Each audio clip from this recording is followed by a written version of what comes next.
My head is hot. I will be honest with you guys. I'm raging. I'm angry. I felt sick watching the final 20 minutes or so of that game. Maybe 30, given the added time that was there. Because of what I saw on that football pitch, that was not a football match in the end. It didn't really start as a football match before that. Just give me 1 second.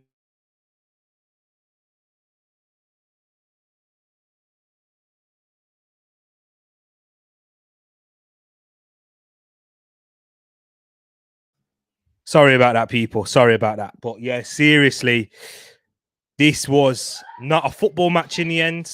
I'm sorry, people. I got family around in the house, and it was hard watching that game with family around. And you know, if you get as passionate as I do, you see me on the watch-alongs. I do get very irate and those things. But I just want to say, seriously, that was not a football game. What happened on that football pitch? We know Newcastle United are a physical team, and they do like to be intense with their press and get their players in and around the opposition. And we've seen that. We experienced that in our own stadium last year, and we weathered that storm well. Tonight, I thought, and we certainly did, even when their players were going irate and calling for red cards for certain challenges that were nowhere near a red card, by the way. But then they decide to start throwing elbows about with Bruno Guimaraes, and how he does not get punished for that is beyond me.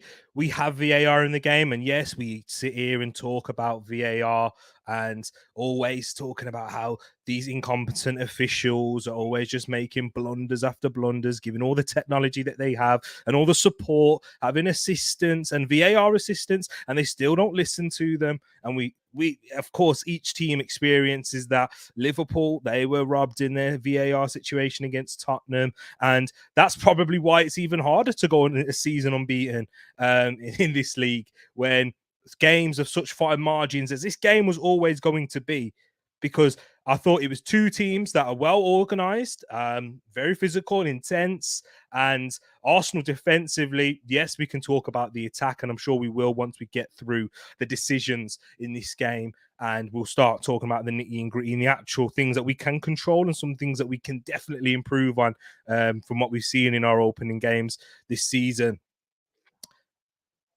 But when the games are this magnitude, this caliber, such fine margins, it will be fortunately decided by the referees. It does feel like. And yeah, so should we get into it? Before I do, I just want to big up everyone that's here, locked in and loaded right now. If you are tuning in, love to see you all. Really appreciate you. Mr. Wesbird in here. Good evening, everybody. Moss in the building. Moss Sports World says we was robbed again. Yeah, I understand what you mean, Mel Moss. Just like we saw with the first goal last weekend. Not last weekend, in midweek against West Ham as well. Good evening to yourself, Mrs. Wesbird in here too. Love to see you all. And yeah, I'd love to hear your thoughts on the game. And I can see that you've already got them steaming at the decisions, but we weren't creating enough up front.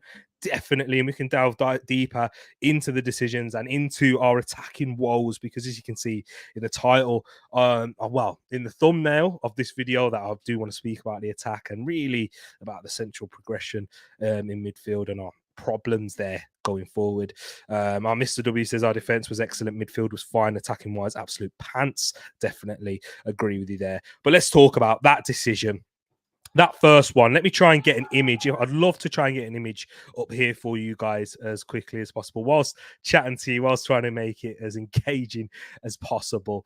But yeah, should we talk about the Bruno incident? I think we should. I think that's probably one of the first things that happened in the game, and Bruno Guimaraes is able to get away with assault on this football pitch on multiple occasions. Gary Neville, don't agree with a lot of things that he said, and when I do listen to his commentary, it makes me even more irate when he starts to get on certain agendas and speak about certain topics. But when Bruno Guimaraes is able to get away with incidents like this, and this wasn't the only one that he was doing involved with this game. He got his first yellow card after a hand to the face to Fabio Vieira, running around like a petulant child, being able to throw forearms, elbows in and around the place every time he loses possession. And if the referee can't manage those situations at a hostile ground, yes, you're going to get that with the likes with the St. James's crowd, who in these sort of games, we've seen it in their Champions League nights, make it a difficult place to play for opposition players, but also to officiate. But you make it 10 times harder for Arsenal when you're allowing certain decisions like that. They should have easily been sent down to 10 men in that moment. Just give me 1 second, guys. I need to shut the door. I'm not sure if you can hear the noise in the background.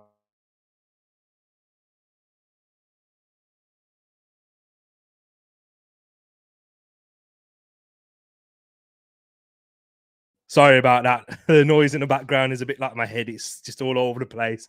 But you've got absolutely no chance in a game of fine margins. Seriously.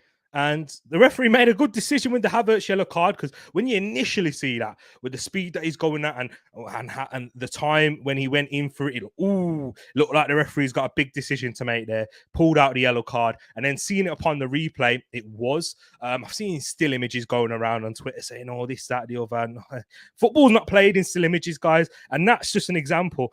You see that there, that doesn't look...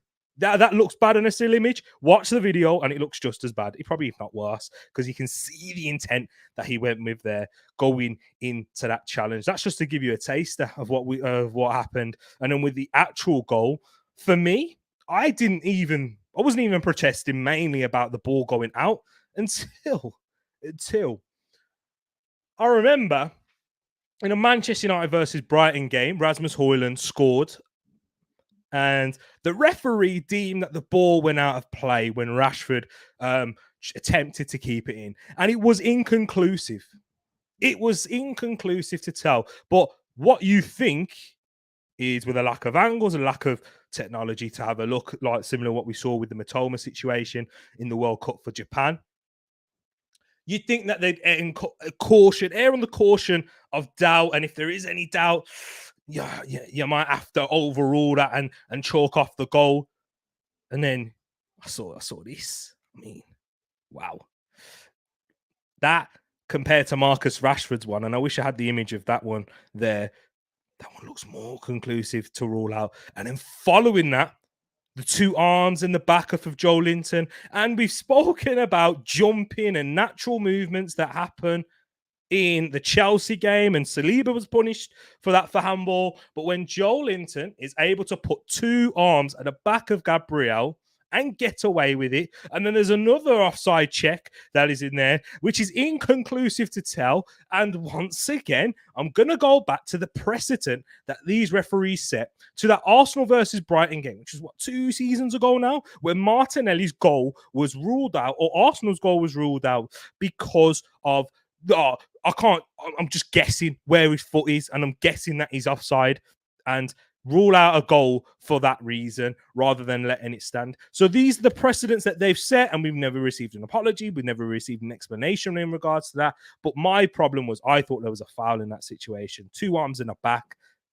Joelinton, he's challenging for the ball, but we know as football, those of you who have played the game as well, you know, in those aerial challenges, you cannot have two arms on an opponent's shoulder or an opponent's back and prevent them from even making a movement or a jump towards the ball. One arm is good enough, and one arm you can be fine with that. Even a one arm nudge in the back isn't too bad, just as long as it's not obvious. There's little things within the game that you know you can get away with, and referees will give the attackers the benefit of the doubt. But with that, it's blatantly obvious, and it's one thing that I was screaming about, and that goal decides the game and decides Arsenal's fate, and Arsenal have their first defeat of the season.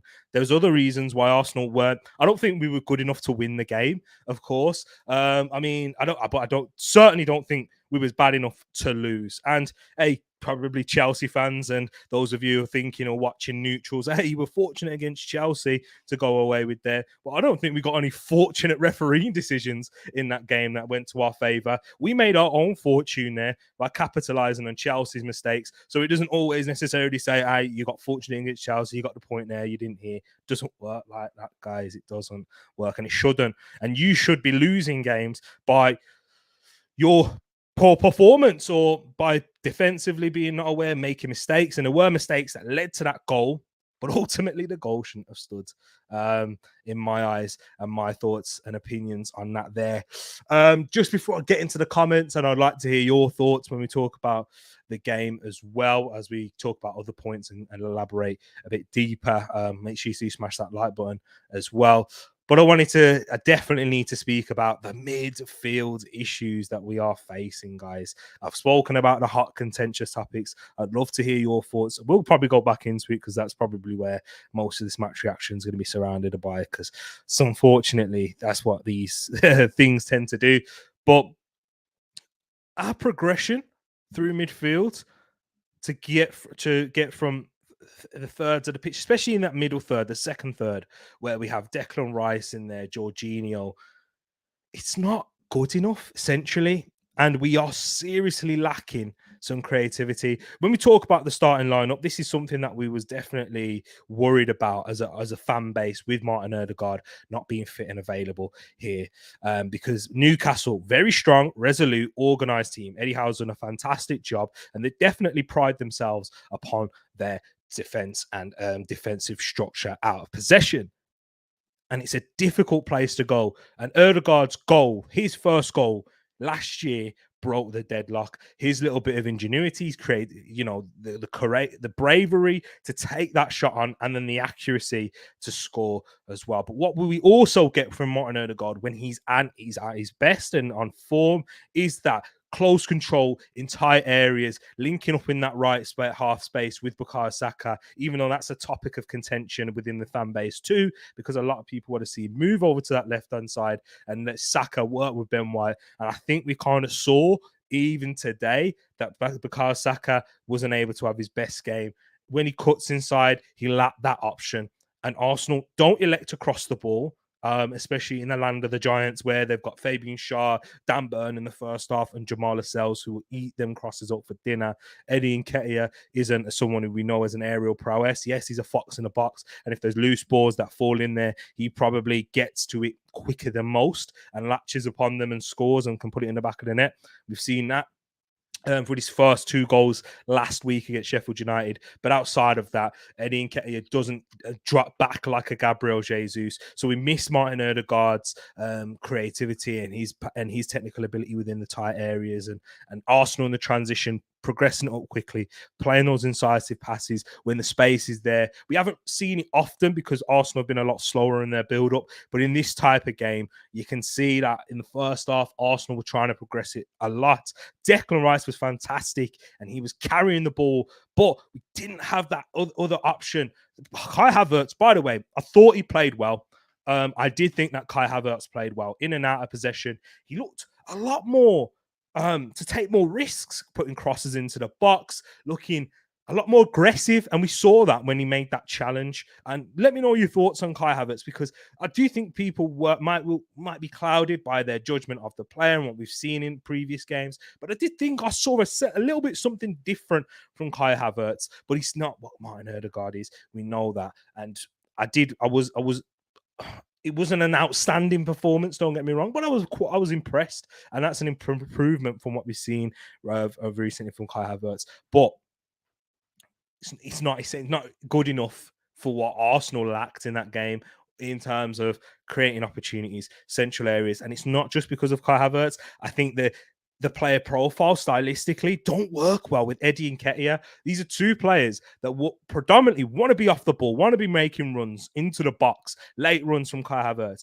and then with Eddie Nketiah, he wants to get some kind of service crosses into the box. I'd imagine, but Arsenal don't play that way. And what we want from Eddie Nketiah, who wasn't awful, he wasn't bad, he wasn't as bad as he was against West Ham, in my opinion, but he's not what Gabriel Jesus, and he provides more verticality for us to play through the lines. When you get it into the tight, congested spaces, he can hold off of an opponent. He can link it up with his midfield runners, with his wide men, make secondary runs into the box. We got that a lot. And Arsenal are really struggling with their central progression this season as a whole. We haven't been able to get Jesus fit. Odegaard has not been in his best form. Thomas Partey hasn't, when he's barely been available. That's another key reason, and this is causing Arsenal real problems. And yes, injuries are a part of the game, but we've seen this from Arsenal, and this is a decision. And from the players that we have available, I wasn't too happy with the starting lineup. I do not like, and I've spoken to Arsenal fans, and I mentioned it in my preview show yesterday, I don't like Kai Havertz and Nketiah playing together. We don't get more. I want a ball dominant midfielder who's going to take risks, who's going to be playing within the congested areas in midfield where Newcastle are going to pack it with their centre backs, with their midfielders, trying to latch upon, trying to bite like dogs in there, trying to fight for scraps within there. We need that, and Arsenal lack that at the moment, and we are relying heavily upon our wide players in Bukayo Saka, Martinelli to create, and Martinelli, and it's a bit too predictable because we know what's going to happen when they're out wide. They're just going to try and get inside, and the moments of joy where Arsenal did get was out in those wide areas when either a Kai Havertz made a run into that half space in that left channel, or as Zinchenko when he put a ball across. But Newcastle did defend those situations quite well, I thought. But yeah, those are the areas that we got joy against West Ham too. So Arsenal are definitely having a creativity point from central areas and a creative and an attacking appalling a problem. And there's too much responsibility upon Martinelli and Saka. And the best performances that we saw from our wide players was in transition, was from our fast starts, progressing it up quickly to them, leaving them in 1v1 situations where they've got options. You've got an overlap from Ben White. You've got an inside pass into Odegaard out on that left where we had Xhaka spraying it out quickly to Martinelli, leaving him 1v1, and he can take a defender inside, outside when the spaces are there to be attacked. Like we saw against Newcastle last season where Fabian Schär scored that own goal. There wasn't many opportunities for that because of the game state being 0-0. And then when Newcastle took the lead, they literally just sat players back and said, try and break us down, Arsenal. And we didn't have the answers for it. We had a lot of set pieces, a lot of corners, free kicks that we weren't able to take advantage of, which is why Newcastle definitely deserve credit for how they defended in this game. And yes, although they were, as I said at the start, may sound a bit salty, probably a little bit when I'm talking about the physicality involved in that game. But our midfield seems to be held together by Declan Rice at the moment.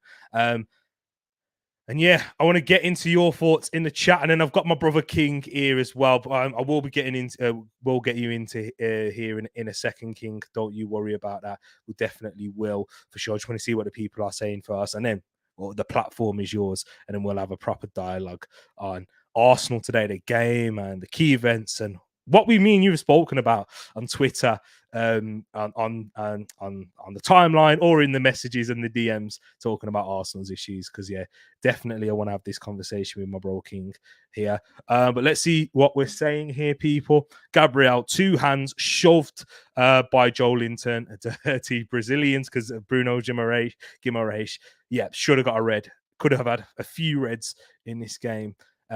Yeah, well, Mr. Wesbird's comment from earlier, absolutely agree. Must have Odegaard healthy. Mr. XG, he is, as the kids say. Hey, Murdergaard's not been at his best this season, but what we saw Moss when he came off that bench was a little bit more of that dynamism that he had in his game, getting into those areas and shooting positions. And today we needed a little bit of that magic. Odegaard hasn't been great in his chance creation this season at all, and it's taken a big nosedive. But he can score big goals, and he's done it in fixtures like this before as well. Let's have a look. Don't listen to Wesbird. Don't forget to smash that like button. Big up the show. Big up to yourself, Wesbird. Thank you for that. G Will's in the building. Hope you're keeping well. So Teta needs to switch Martinelli and Saka flanks in game where they struggle to make an impact. Left footer on left, vice versa. They can be more direct. Trust me, that gives defenses a different type of problem. And G Will's, I'm going to be with you here. I agree with you. I don't know why we don't rotate with our wingers a little bit more. We've seen from Saka previously that he can play and the left wings, left hand spot. I mean, that's where he broke through into the team, in at left back, into the left mid, and then moved out to the right. And we've even seen from Martinelli, he can have an impact against Newcastle again, with Eddie Howe with his first game against us as a Newcastle manager. And we've seen Martinelli have an impact there. So I don't know why we don't see that more from Arteta or from the players. Is it coming from the manager? He wants them to be rigid and stay there and not allow for rotations? Or is it upon the individuals who just like to stay at their preferred side where they can cut inside and potentially have a shot and straight to goal? But yeah, I don't know why we don't switch those things in game a little bit more. Bruno incident was a straight red in my opinion. 100% agree, Mr. W. It was a robbery. But yes, even against the stuff, the top teams rise above and score more goals, especially since you have the most valuable squad in the world. Yeah, it's a little bit tongue-in-cheek there from Paxton. But yeah, to agree with you on the first part. And yeah, Arsenal, we have done it. We've done it against, in other games, and this is our first defeat in the Premier League. But yeah, the first goal against West Ham, even though that shouldn't have been a goal, but we looked at the overall performance and it wasn't good enough for a win, and West Ham deserved to go through. You are right, yeah, you do have to rise above it, but in these type of games when both teams are got key players out injured who make a big difference, hey, it's going to happen, isn't it? The push later on a yellow card, then the incident that he actually got a yellow for. In my opinion, he should have been sent off twice. Exactly. William, I can't lie, that was a red for Kite. Super aggressive tackle, no ball, reckless. But he was aggressive and he got a yellow card, and that's what the yellow card's there for. But Will, if you look at it, does he catch him with the leg that's leading? He doesn't. He doesn't catch him with the leading leg at all, and that's why it's not a red card. A lot of players, he's not caught him with his leading leg, so that's not a red card for me, in my opinion. There, he caught him with a follow through with the back leg on the way through. It's definitely a yellow card. And initially, I thought he could be in trouble here, but looking at it back on the replay, man. Come on, man. If you're giving red cards for that, every single game is going to be down to 10 men. Every single game. Arteta keeps saying disgraceful, embarrassing, far too much getting a stake. I am interested to see what Arteta does say. Let me just get through a few more, then we'll get my brother King in. Let me know if you're available, if you're free, King. Just give me a thumbs up in the private chat if you're ready to get brought in. I will also stress how changing things the way Arteta has done it take time to gel and against a tight-knit unit like Newcastle, especially when you have injuries, so players can't get into a rhythm. Pax, this is why, you know what I mean, when you're not being a troll. But he speaks a lot of sense as well. I do hear you on that. It is going to take time and it is going to be difficult against this type of team. But I hear you, man. And it's something that we're just going to have to get used to. And let's hope and pray that we can get our important players back fit so we can have a bit more verticality, a bit more risk-taking and aggression with our play when going forward, Pax. But yeah, I don't want to use it as an excuse because I do think there are things that Arteta could do and change that would make us better in the short term. definitely, me and King, we spoke about that, for example, Zinchenko in the middle. We'll delve a bit deeper into that as well. That was a clear push on Gabriel. The question is, would he make that header if he wasn't pushed? Yes, and hence it's a blatant foul. Agree, G Wills. That's my way of thinking as well. I'm glad you see it in that way. Arteta getting fined. I need to hear this post-match press conference because we know he's a very fiery character at the best times. I'll get righty on my way. Shay Given, Dermot Gallagher said maybe out, but for short foul on Gabriel. Hey, I'm happy to hear that. Big up to everyone who is in here. I'm going to bring in King at this moment in time. First appearance in a while. King, my brother, how are you? And how are you feeling after that? Oh, first of all, I'm happy to be back, man. It's been way too long. I miss my brother and doing streams with you. And yeah, it was a tough game to watch because a lot of the stuff that happened is things that I kind of predicted in terms of I feel like when you play with Tomiyasu, you play with Declan Rice, you play with Kai Havertz, and you play with Eddie. Mm-hmm. I think that balance doesn't match when it comes to players that are good on controlling the ball, players that are good in possession, and players that can create. So for me, for example, if you want to play with Kai Havertz, then you don't play with Eddie. If you want to play with Eddie, you don't play with Kai. Because Kai Havertz isn't going to supply Eddie with balls through the middle. Yeah. And we know that Eddie thrives in transition and in the box. He isn't going to come. Every time Eddie comes short, he struggles because with his back towards the goal, he's quite weak in that. I know he's gotten stronger, but it's not his game. Yeah. He isn't a Jesus. He isn't going to be able to link up the play, hold the ball, wait for Martinelli and Saka to come closer and link up with them. That's just not the kind of player he is. So because he isn't that kind of player, for me, you don't then play him with Kai, and then you don't, and especially when you got Rice, because we saw today Rice is fantastic, in attack and defense, in driving the ball. Absolutely. But he's in a maestro in position. He isn't going to break down these low blocks with his passing. He isn't going to switch play with his passing. And because we then don't have enough players who can do that, the chance creation goes down. I think we had one shot on goal. I think our XG was 0.5. And it's not good enough. A lot of goals we've scored this season, it's come from set pieces, it's come from penalties. We don't score a lot of open play goals, bro. And in the long term, it will catch up with us. 100%. Absolutely. You're right when you speak about Declan Rice, because it's hard for Arsenal fans to kind of criticize him because he has been our best midfielder by a mile in out possession and really in possession. He's shown a lot of drive, but that's when he's running with the ball. We don't see him play those balls through the lines in the same way that Thomas Partey does. That's no real criticism of Declan Rice because there's not many players in the league.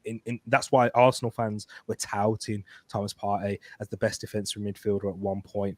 And we kind of saw he lost a bit of that physicality towards the end of the season, but you never lose that verticality, that risk taking to play it in tight areas and progress the ball quickly. And why Arsenal were able to score so many goals in sort of transition areas against the opposition's press. Declan Rice, he does like a long ball switch, but long ball switches aren't good if you can't get the attackers in time. So everyone loves a Gerrard pass, King. Everyone loves to see a long raking pass, but they're only effective if you've got players overloaded on the opposite side of the pitch. Do you know what I mean? Otherwise, if you're playing it to one man who's up against two players, you're slowing attacks down, essentially, because he's got to wait for his teammates to get over and get across to try and support the attacks. That's why we don't genuinely see big switches that often. But Exactly, I get your point when you spoke about that there.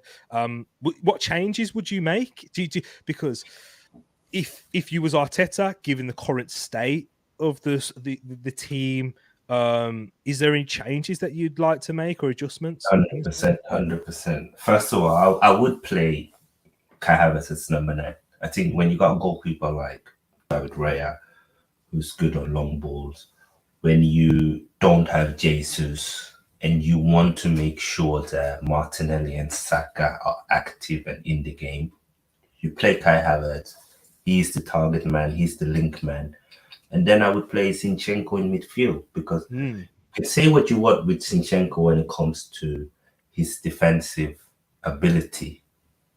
But when you got Declan Rice there, you got to play him, especially when Odegaard is out. Like, he can ping a pass, whether it's short passing, whether it's 1-2, whether it's dictating the tempo, whether it's trying to create chances from the middle.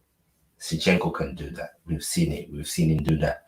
The City, we've seen him do that for us, and we've seen him definitely do it for Ukraine. So he has the ability on the ball to be a creative force, I think. So I would do that. And I think when you do that as well, you get to see more of the best of Zinchenko.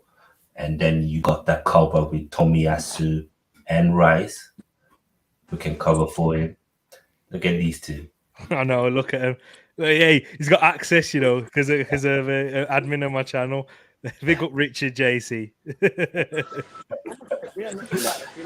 You look got robbed. I mean, you weren't good, but that weren't a goal. I've just seen another clip when Joe Linton pushed Gabriel. It actually struck his right arm as well. So multiple reasons why it should have been disallowed.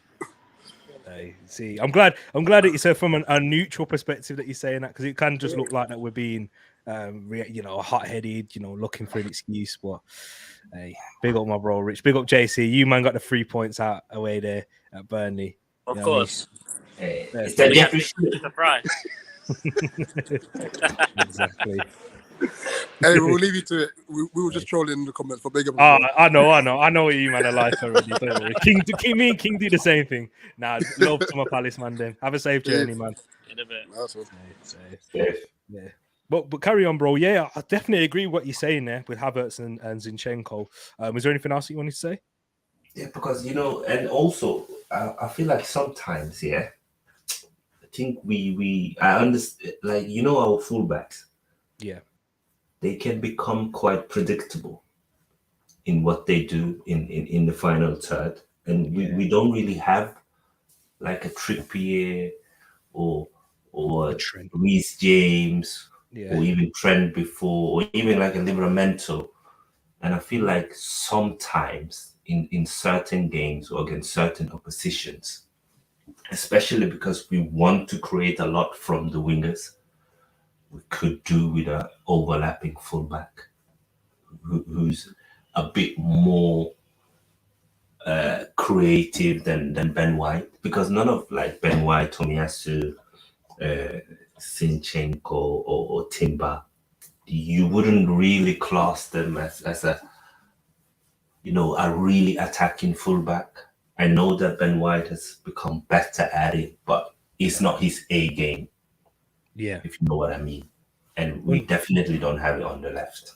100%. And we do lack a bit of that variety out in our attacking sometimes, because now we see that opposition player teams are allowing a lot of space out wide, when we can, if we're able to have a fullback that could provide a bit more dynamism and a crossing threat and really put dangerous balls into the box, then we could get Saka and Martinelli inside a lot more, and they thrive as well in those tight spaces with their technical ability, dribbling, and how they maneuver and use their bodies quite well. Not just leave them to keep the pitch as stretched as possible. We need to be able to pose different questions, and 100%. And that's why I on the channel was like, really like, yes, I know we've got Timber, but I still wanted someone like a João Cancelo, who is someone that can play inside, play that inverted role, but is very good at going on the outside and can swing crosses into the box. And why a lot of Arsenal fans, King,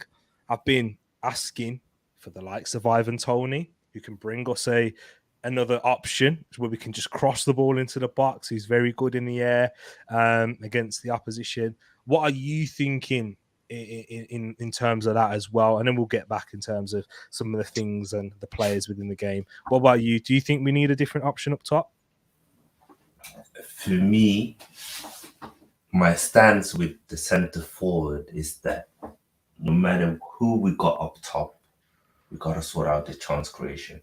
Okay, because yeah. if Ivan played today, he ain't scoring because we won't feed him with the chances that he need. If we had an Osimhen today, he ain't scoring. You know, we are a bit blessed with Jesus in the sense of, because he's so creative and he can really take care of the ball and he can dribble. You know, he saves us a lot. But I think that if we want another centre forward, and I think this is why so many fans don't rate Eddie, and one of the problems is that we don't feed Eddie enough.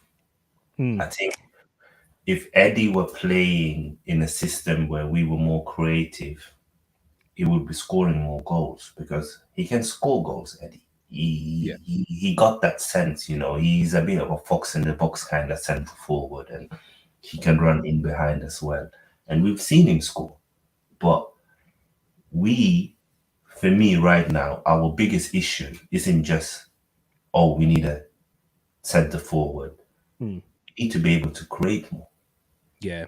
What I will say, though, as well, King, just to play devil's advocate as well. I do agree with what I'm going to say, but Newcastle are a very well-resolute defensive team, organised, who compact the midfield, who played with a Joelinton, Bruno, and who else was in there? Who else was in that midfield there? Joelinton, Longstaff. Yeah, and then when Willock came on, they have a lot of legs and dynamism in there. And Eddie Howe they are one of the best defensive teams in the league also. So we're not going to create a bucket load of chances against them.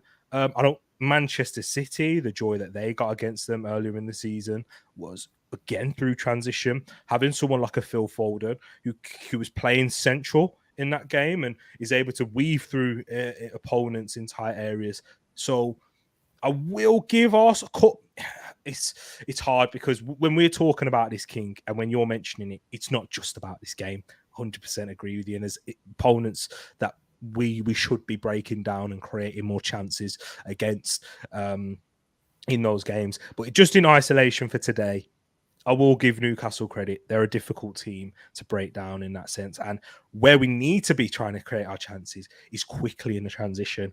And I think Wes Bird said it. No Thomas Partey, and kind of what you mentioned earlier. No Thomas Partey, no Odegaard, who are very good at progressing the ball up quickly, playing it into some attacking spaces, linking it up with the forward line. Jesus gives us that as well as he drifts out and creates overloads in the left channels. We don't really have that anymore. Was that something that you agree with, or? My question, yeah, I have a question for you. Do you think Arteta wants us to be a team in transition? No. I think that's where the problem is for me. I don't know if you agree. Yeah, I agree. Because if you look at the type of attackers we've got, we know that they thrive in transition. So we know that Martinelli, when there's space, boy, he's fantastic. You know, we know that Bukayo in transition, he's fantastic. You know, Jesus is fantastic. We know Odegaard, amazing in transition. And we know that Ben White likes, when we are in transition, that's when we see the best of him in attack.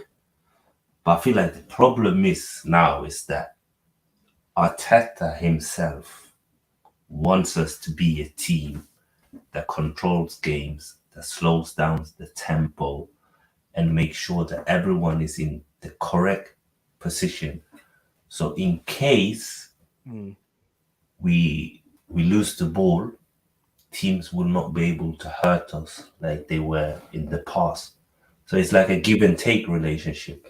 But for me, he needs to find that balance. I think there are moments in the games where we need to be a transition team, and then there are moments in games where we can be a bit more controlling. Yeah. And if you, I don't know if you've seen this stat, but we haven't scored a goal in the first 17 minutes. Yeah. And last year we were the best team scoring in the first 17 minutes. 100%. And that's why my counter argument to you, is when people say, we want to control games a lot more, we want to be slower in those moments, because I think we want to do that is because if we end up going too gung-ho, we've seen against in those Southampton games where we look susceptible and we give opponents a lot of chances, like we saw last season a lot, and Saliba having to do a lot of 1v1 defending in those areas. But let's think about this game. Odegaard, his goal, that was more of a free kick and a well-worked set piece to open the scoring. But then the second goal last season, that was from a transition. The Liverpool at home, to be honest, what was it? 2 of our goals against Liverpool at home came from a transition. The first one and the second one, thinking about Manchester United this season, that's been playing through the press and being able to attack quickly in those areas. So I do thinking that Arteta does want us to play through in those moments with a lot more urgency. But because of the game state, we're not able to score our goals early. Teams are respecting us a little bit more by sitting off of us and allowing us to progress out of the back and not press us as high. I think that's also posing different questions that we're not quite solving yet. Would you agree with that? Yeah, 100%. But then again, it's like, when you want to play in transition, you need to make sure that the person on the ball pass it with the right weight of pass to the right person in the right moment. And I feel like we lack those kind of players with in this new system. So it's like, in one hand, it's like, okay, let's say if the midfield is Odegaard, Havertz, and Rice, and the back line is like Ben White, Saliba, Gabriel, and Zinchenko or Tomiyasu, and then you got Eddie up top. Yeah. You have very few players who can do that. But Odegaard and Zinchenko. I agree.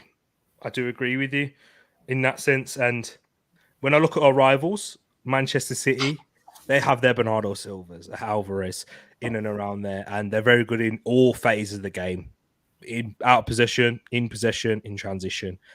But we'll look at Man City and a lot of games this season. They've had to rely upon that central pivot in Rodri, creativity and goals at points. Do you know what I mean? Even if he's not making the final pass, King, he'll play the ball where that into the half space, into the box, like against Nottingham Forest. And we kind of lack that. Partey gives us that and the option. I know he doesn't score all the time, but the option when you lay it back across, when we're up against a back line that's sitting deep, you can have a shot from distance and causing problems there. So we need to have different answers for opponents who are going to sit in deep, who are going to try and counter attack against us. Because teams are respecting us a lot more, and they're not going to afford Odegaard the same amount of space anymore.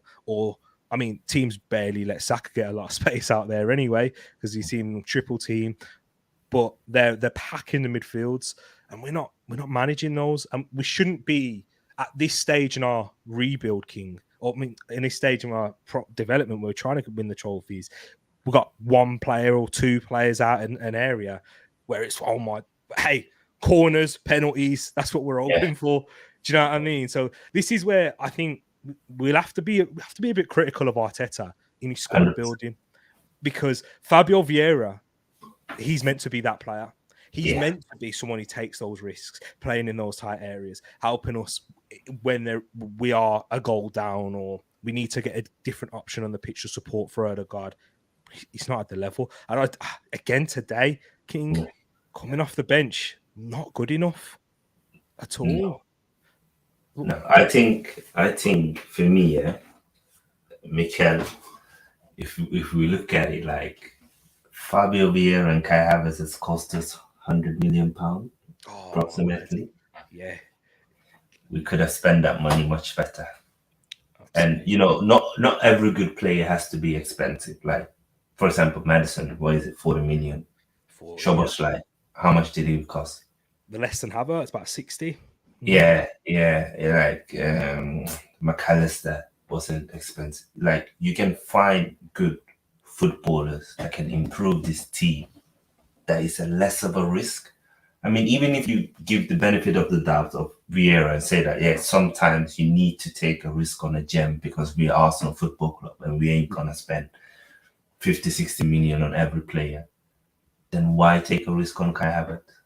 Because for me, it was a risky signing. We know that Kai Havertz, ability-wise, he got potential. But we also know that he's been struggling the past 3 years. Yes, he has had moments, maybe each season, where you see flashes of his potential. But in general, he's been struggling. We know that he's low on confidence.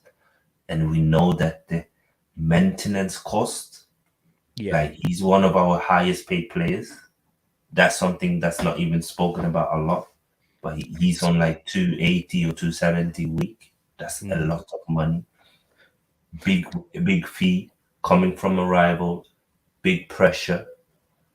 Where we were as a team, with the momentum that we had, the positivity around and the aura around the club, I'm not so sure it was a wise decision to take such a big risk on such a player in that situation. Regardless of what people think about Kai Havertz as a player, if you just look at that profile where he was, I'm not sure it was worth it. What my counter argument to that is, because I'm someone who I totally understood the Kai Havertz bringing in, but I don't understand Kai Havertz being brought in without someone else in that midfield. Without someone who is an actual 8 in there. Because with Kai Havertz, he's like a Swiss Army knife king. We saw it against Manchester City in the Community Shield. He was brilliant there. And he's had a real impact and importance on us beating Manchester City in both of those games.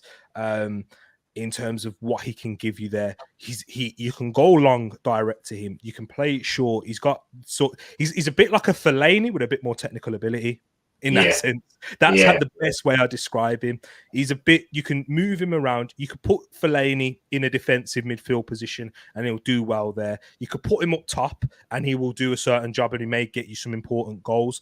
We haven't seen the important goals yet, but important contributions in those moments. And if you're going to have that with Kai Havertz, there's going to be some games where you can play him in that midfield or start in that sort of area and really pack the boxes, like your Sheffield Uniteds, like your Fulhams, etc. But in these types of fixtures against Newcastle, Arteta recognises that though, King, because he brought. We've seen Jorginho alongside Rice.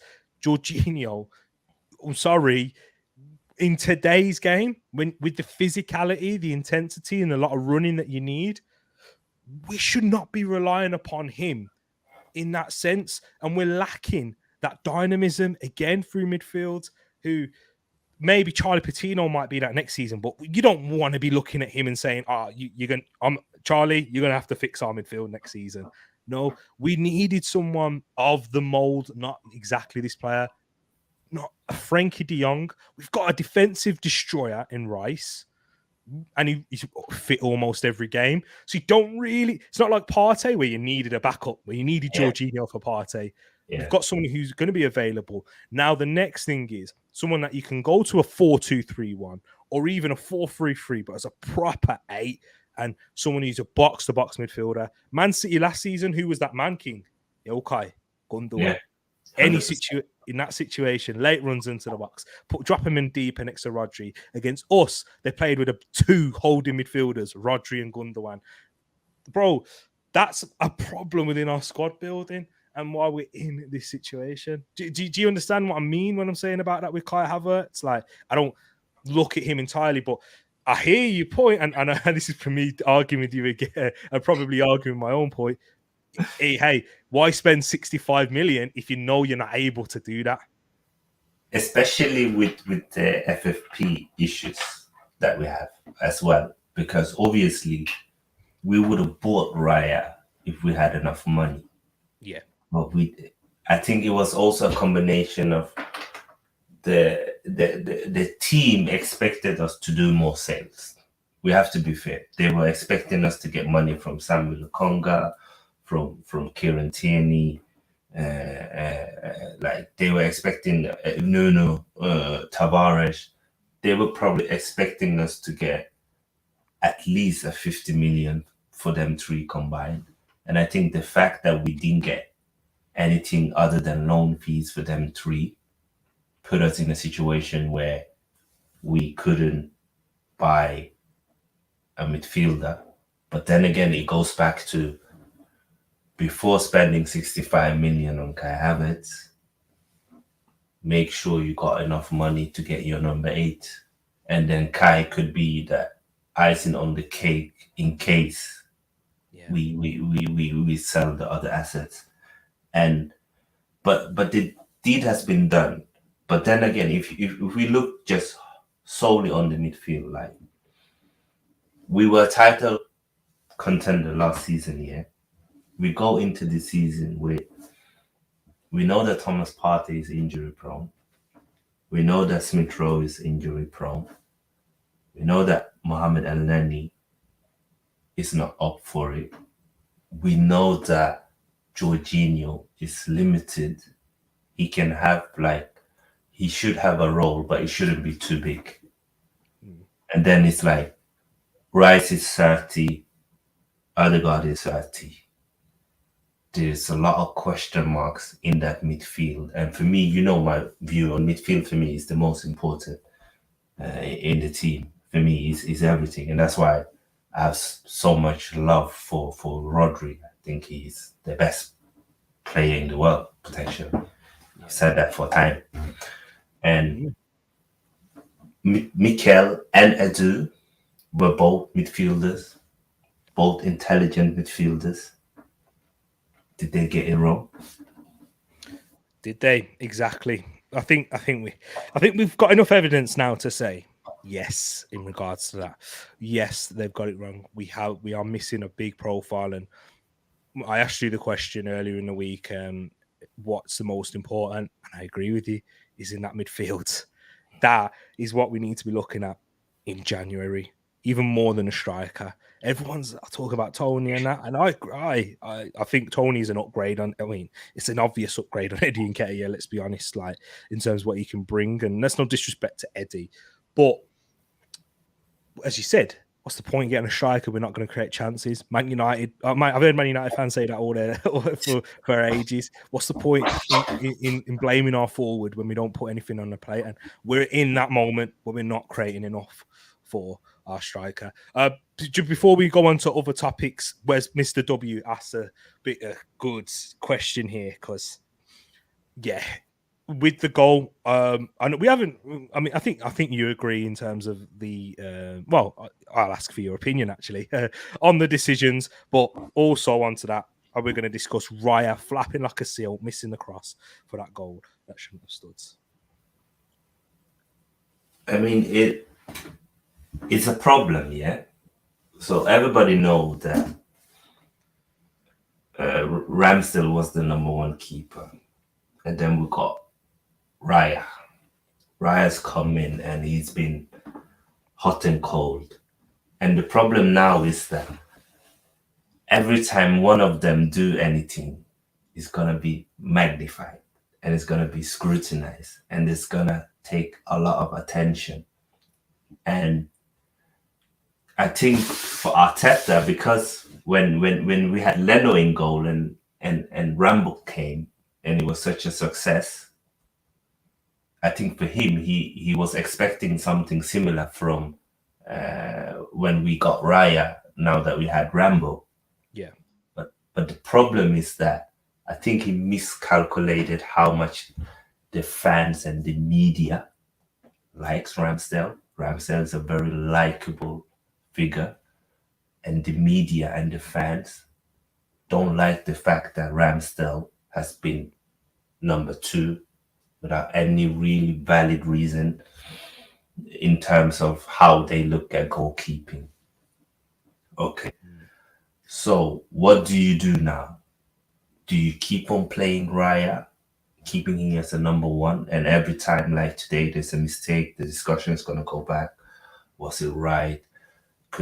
Did we need him? Is he really better than Ramsdale? I think he's a better goalkeeper than Ramsdale. I'm gonna be honest. Like, I love Ramsdale. I think he's a fantastic personality, and I think he's a good goalkeeper. But I think Ramsdale has regressed, and I think I've told you this before. For me, ever since he had that hip injury, he's not been the same goalkeeper for me. It's like he's regressed maybe 5%. And so he's still a top goalkeeper, but he's not as good as he was. And I'm not sure if he's going to ever be as good as he was and become even better, because I was expecting, last season when he was injury free to step up. But when you look at a lot of data, when you analyze a lot of games, there was a lot of mistakes. But then back to Raya today, it's starting to become a problem. And I don't know if it is the pressure that's come to Raya, being in a big club, being in a more hostile environment, getting more attention, playing with highlights, always being speaking about it on Sky Sports and under other media, always being the topic on social media. I don't know, but he's not as calm as he needs to be. And even today, he was going long a lot, which for me was weird. The centre backs, they wanted to go short, and you could see him, you just tell them to go long. So it's like, it's a problem. What would you do about it?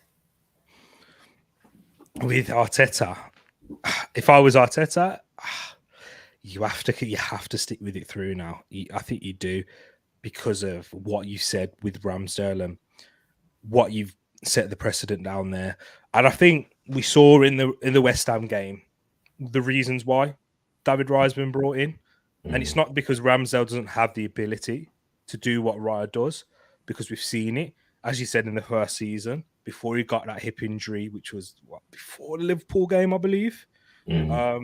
Before that Liverpool 2-0, I remember. And when Leno came in for that Villa game, he was brilliant, and he was taking risks. We've seen the sidewinding passes, him taking his time there and attracting pressure, and even doing little Cruyff turns in the box. But he's a lot more hesitant now, and a lot more. And he's like, you know what? I'm just going to get rid of it. I'm just going to go. I'm just going to go along even when the manager doesn't necessarily want me to in situations. You've got to stick with it, because also with David Raya, yes, he's made an error for today's goal again, and it's another cross where he's edged forward again, and that is a problem now, because it's looking like what opponents will just do.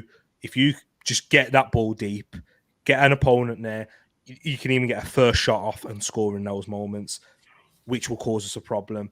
But what Raya does bring in terms of saves, Ramsdale, his save percentages and save ratios have been poor as well. So it's not just with what he does on the ball. Yeah. He lets we've seen him have outstanding performances against Tottenham and Liverpool. But those Ramsdale is good at making difficult saves.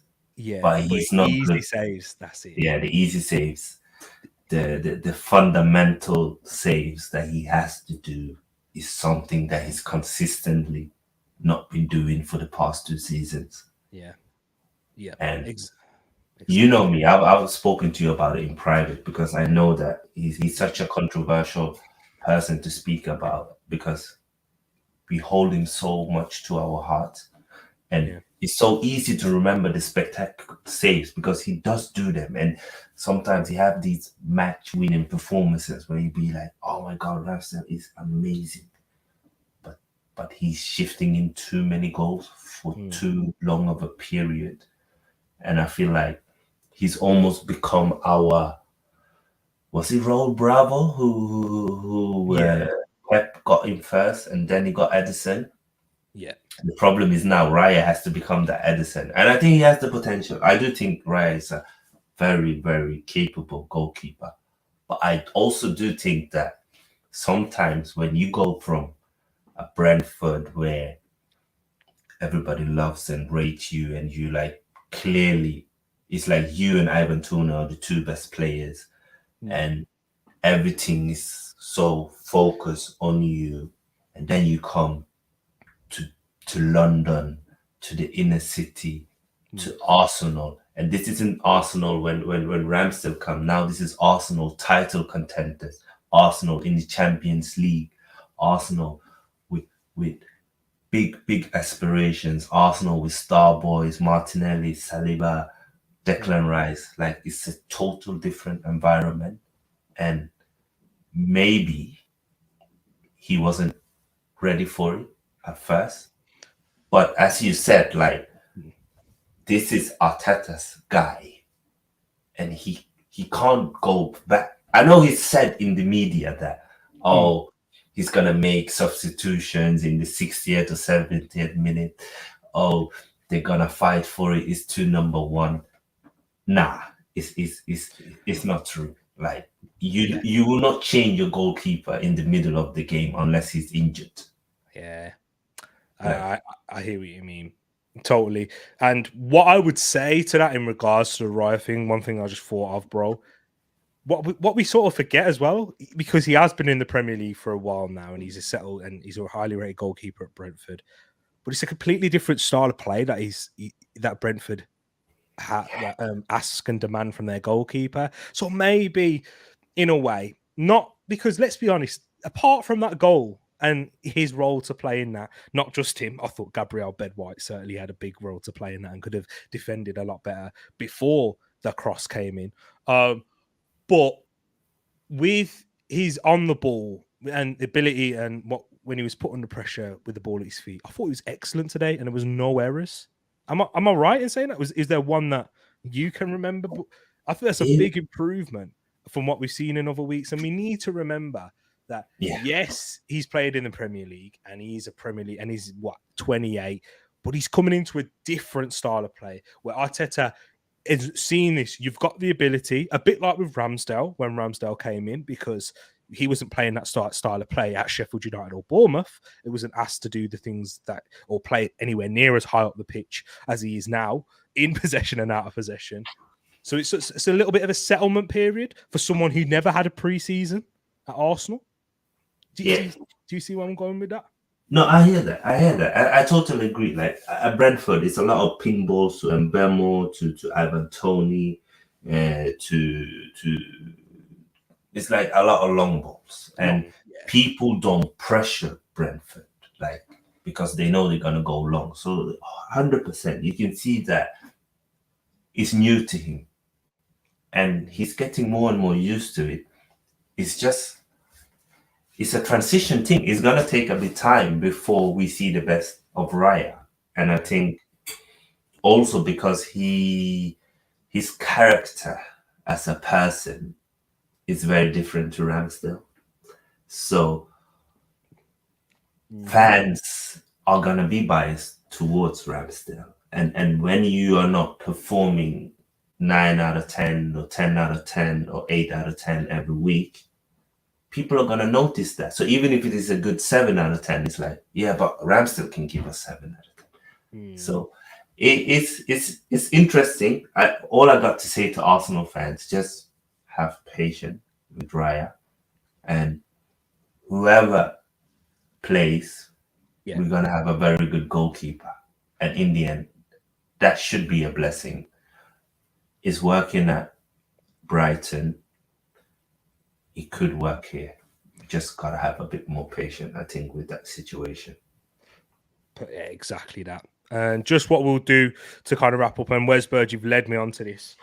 When you spoke about Zinchenko, we'll definitely talk about him. I'm going to ask you for some individual player ratings, King. Let me know your thoughts on who should be getting what in terms of player ratings. I'm just going to get it up now. And because we spoke about the Raya topic, what would you give him in your player ratings out of 10? I have a quick question for you. Just Oh yeah, of course. January comes. Yeah, Ruben Neves is available on a 6-month loan. Would you go for it? Ruben Neves, absolutely, yes. A midfielder who can play deeper, and we can allow Declan Rice to progress up the pitch and be more of a left-sided eight if we wanted him to. And he looked dangerous when he did play in those areas of the pitch, by the way, before. In the first half in particular, carrying the ball on that left side. And a very good progressor of the ball, playing it through the lines, can spray it out from left to right, out of possession, aggressive, and a player. When with the game that me and you watched, King, when we linked up and we had the AFTV interview, I'm sure you saw it there and then and noticed a bit like me. This guy, when you watch him live and where and how he can have the vision is outstanding. When you're sitting back in your armchair watching it from TV and the angles that we're blessed with, you kind of take for granted some of the passes that they make because it's obvious for you to see. Whereas on that pitch, in different angles, at the speed, the intensity of the game, with 2 touches, 1 touch, bang, the quality of pass as well, definitely. Would you agree as well? Yeah. I mean, to me, I'm a big Neves fan, and I feel like on the ball, he's as good as Partey on the ball. Obviously, Partey is more physical and stronger, but I feel like with Neves, we would get the best out of Rice and Odegaard. I think he would find Odegaard in those pockets where Odegaard needs to get the ball to able to get it out to Bukayo or get it to Martinelli. And I feel like when you have Neves there, you know, we've seen Rice today. He can try with the ball. He's a powerhouse. And for him to be able to do that more and more consistently, and for that to be a second weapon or an extra weapon, we need someone like Neves who's press resistant, who can play short, who can do the 1-2, who can dictate the tempo, but also break the line. I hope we will look at him as an option. Absolutely, King. Definitely agree with you on that there. And guys, would you take Ruben Neves in January? What we got here, 100% all day long, 100% King. Definitely. The W's saying that there. Williams saying, who would have thought the keeper actually prevents the opponents from scoring? I know we haven't quite got there yet. That's the next step, Will. That's the next step. But guys, as we're going to do the player ratings and let us know your thoughts as well as we're going to get into it here right now. So we will discuss we kind of spoke about him a little bit. So King, I'll ask you for your rating for David Rice. It's a hard one because in isolation, we lost the game and it's from a mistake from him. Yeah.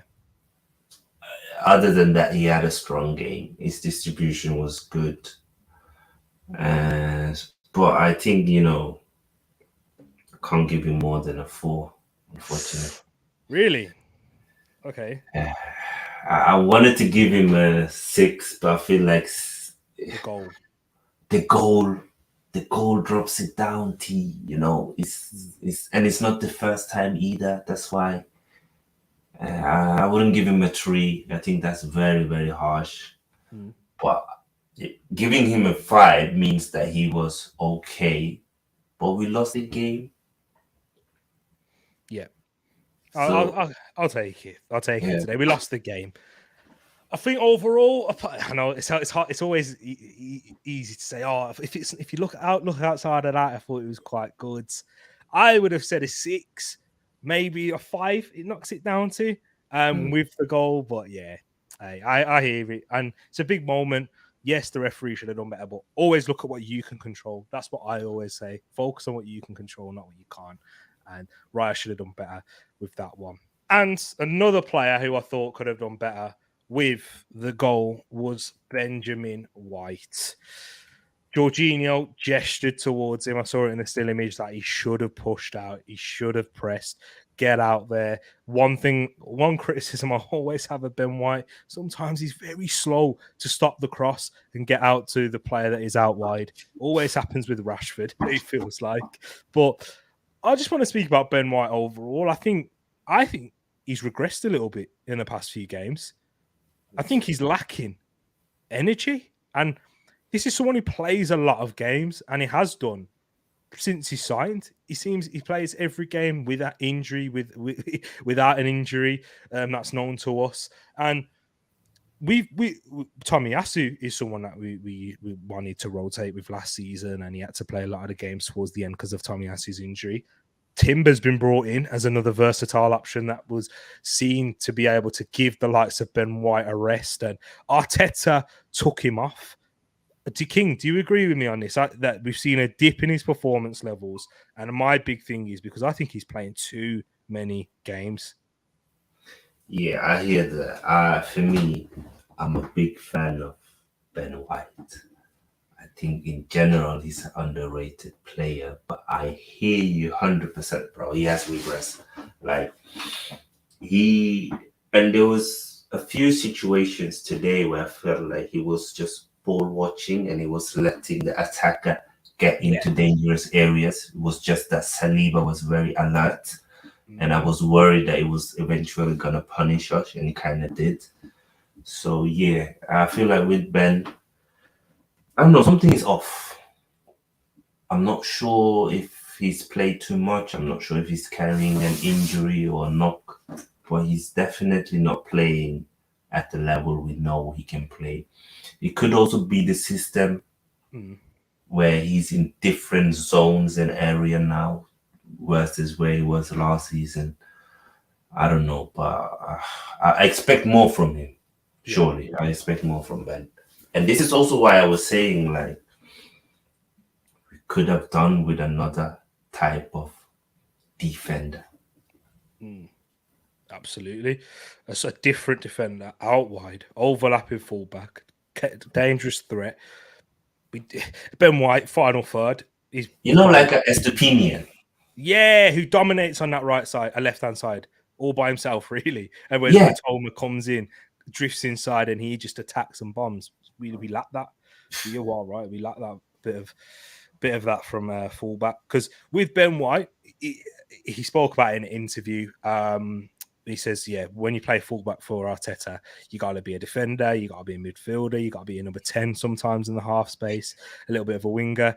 But, mate, I'm not going to lie, when you are out wide in that final third, none of us gets up off our chair and think we could get a dangerous ball whipped in here for the attacker. So I agree with that. But defensively, and when you are trying to build apart the back, he's cool as ice. But yeah, he was a bit sloppy, even in possession. Actually, in the first half, he gave it away a little bit in stupid areas and gave it straight back to them in one of the occasions. So he's done that a lot this season, and it's crazy because it used to be his best attribute, his passing ability. Yeah, exactly. For me personally, I thought he was worse than David Raya in this game. So I hear. I get what you mean. I get what you mean. I understand exactly what you mean. In general, Raya had a stronger in game than Ben, but he was probably more at fault for the goal than Ben White, and that's probably why they both get a number 4. Yeah, exactly. I gave him a 4. King agrees, and so does literally Mr. and Mrs. W in the chat. Moss went for a 6 for Ben White there. So yes, let's move on now into William Saliba, who was definitely our best defender of the game, and that's not a surprise anymore for us, and especially in possession. King, how cool, calm, collected was he in the heat of the moment? Anthony Gordon pressing him, Callum Wilson, that physical battle we saw in the opening minutes. Outstanding. And if we're going to talk about players that deserve praise, William Saliba is one of them yet again, isn't he? And even with aerial duels, he was excellent. He's a unicorn. Like, he's a fantastic centre back, and he's consistent, and it's scary. If you look at how young he is, and this is just his second season in Premier League, it's unbelievable. And I'm just happy that we signed him up. I think we gotta give him an 8. 8, yeah. I'm happy with an 8. We've got an 8 from Moss. We've got an 8 from Mr. W, an 8.5 from Mrs. W. Love that. Yeah, exactly. Yeah, Saliba was great, being saying 8 is a good score for me. I'm happy with that. Can I give Gabriel in terms of this? Yeah. Because again, better than he was against West Ham. I thought he was poor against West Ham. Yeah. It wasn't as calm and assured as Saliba, and had a massive error with that first goal. I mean, it's not a massive error. It's not like a goal, it's all on him. Clear that ball. He swings at it. That's where they're able to get the ball out to Murphy and get the shot in that moment there. That's his error for me. I would, again, there is a foul on Gabriel in that moment. But, mate, if you're getting fouled in that area, make sure it's obvious for the referee to see, and it's a decision that they have to make. Again, Rodri, Exactly. Rodri, what he did, Man United, made it obvious, hounded the referee in that moment, made sure you look at this push in the back. He stoops down in that moment when I don't know if he should. I don't quite know why he should. Is it because of the foul? Wasn't really much made of it. I need to see arms wide. Do you know what I mean, King? Yeah, rolling, making the most of it. 100%. Yeah. You gotta play the game. I want to give him a 6 for that. His number. Yeah. I think it's fair because he had another moment in I think it was in the second half where you misplaced a pass and they got a counter against us again. And I think I think Gabriel, one of the issues Arteta have with him, as good as he is and as much as he compliments Saliba defensively, is his ability on the ball. And I think the reason why he doesn't play him in certain games anymore and why he's been benched against Sheffield United and which there was a few games in the start of the season where he was benched as well. Crystal Palace. Yeah, Crystal Palace. Did he start against Fulham? He did start against Fulham, did he? Yeah, he did start against Fulham. And Nottingham Forest, yeah. Yeah. Yeah, it was Forest as well. It's because of his ability on the ball. As much as he has improved, is still limited. Mm-hmm. Yeah, absolutely. And he's a weak point in that moment. And the best way to see it, guys, look at goal kicks. We go from left to right on purpose. We start with him kicking the ball to Raya. Not just because it's the central player, he's got options left and right. We don't go from Saliba to that left side, even where you think probably Zinchenko's better at progressing the ball on that, because of Gabriel's weakness in that area of his game. So yeah, 100% agree with you. He's not a blatant weakness, but it's weaker than Saliba and everything else that he does. So I agree with that there. Takahiro Tomiyasu. This one's your player now, King. What do you want to say about him? Another one who's really impressed me. I know he had it in his locker, and I think I was worried with his injuries if he was ever going to be able to stay fit. Thank God he is. And I think last season, a lot of people were having doubts with him because other than that game against Liverpool, he looked shaky in many games as left back. He wasn't as good as right back as Ben White. So there was a lot of question marks around him. But I think this season, he's shown us the Tomiyasu that we know.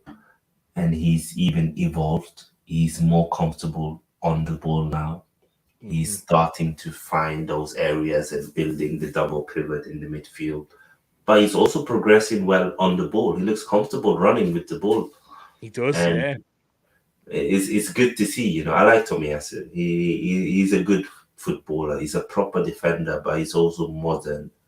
I would probably give him a 7.